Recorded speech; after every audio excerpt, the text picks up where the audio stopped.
Hello, today I'm working on my 2009 Chevy Silverado, having fuel gauge issues. Sometimes it works, sometimes it doesn't. The miles till empty always matches the fuel gauge, and sometimes, like when I just fill it up, it'll be on empty, and I fill it up and the gauge still reads empty. Then I could be driving down the road and all of a sudden it will pop up to full and read accurate for a day or two. So just having some intermittent issues. I kind of did some research online and couldn't really find anything. So I decided to tear it apart. I ended up dropping the tank, and I pulled the assembly out, which wasn't too bad. Once you empty the diesel out of the tank, it's pretty light and easy to get around with. I just used a couple of flathead screwdrivers and 3 sockets with 2 jacks. Pretty much did the whole thing.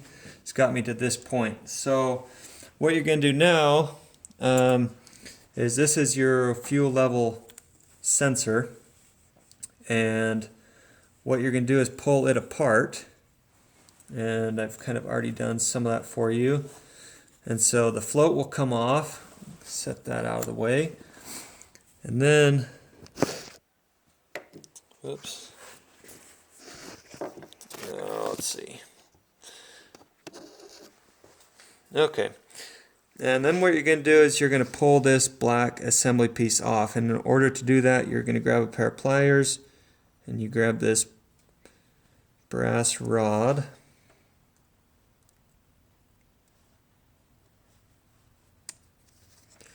Kind of twist and pull and that will come out. And then this will come off. And so this is really how your fuel sensor works. This side they've got a resistor on the ground side where you have these 2 terminals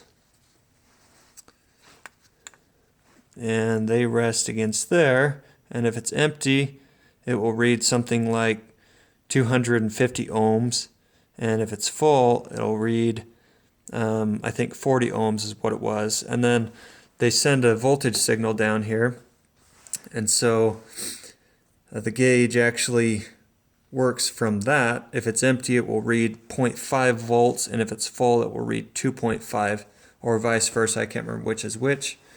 Anyway, that's how that works, but it all relies on these 2 contacts having a good connection to the top and bottom there.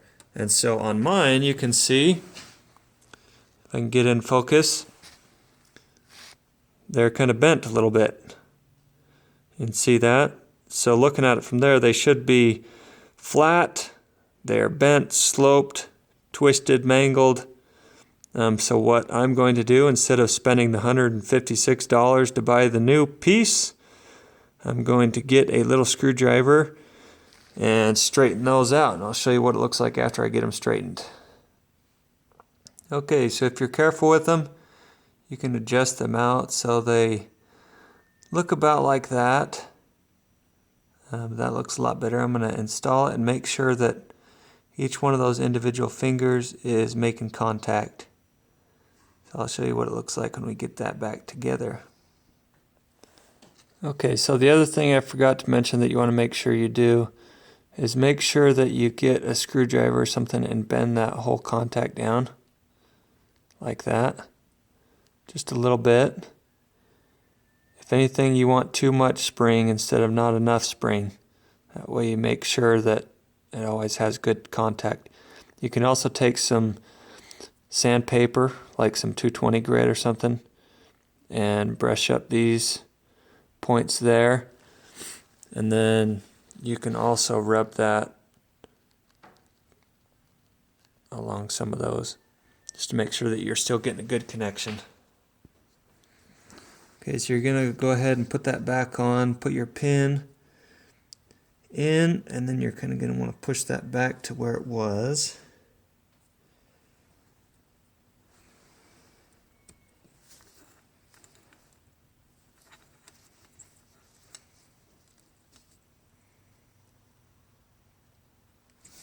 Pushed mine in a little bit too far.